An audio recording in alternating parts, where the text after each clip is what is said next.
La promessa di diventare un calciatore, accompagnata dalla proposta di un provino di cui si sarebbe occupato personalmente. Si allarga l'indagine sull'accompagnatore sportivo accusato di abusi sessuali su minori. Una decina i casi sinora accertati dai carabinieri di Castelfranco che stanno conducendo le indagini, ma il cerchio sembra destinato ad ampliarsi.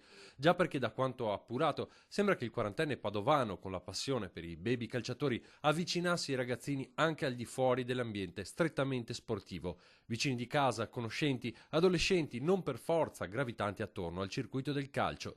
Ed è proprio in questo ambito che ora si cercano potenziali nuove vittime dell'uomo che ha messo tutto davanti agli investigatori.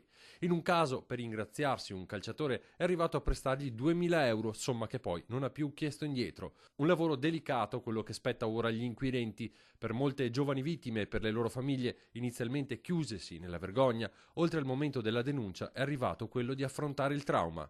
Se c'è la possibilità di farli parlare e di farli confrontare anche rispetto alla cosa, il problema comunque viene superato. Segni ne possono lasciare, soprattutto se la cosa rimane nascosta e il ragazzino abusato ha la sensazione di essere solo. Se io ricevo quella forma d'amore e quelle forme di attenzioni, a volte l'imprinting rimane e quindi paradossalmente lo riproduco anche se ne sono stato vittima.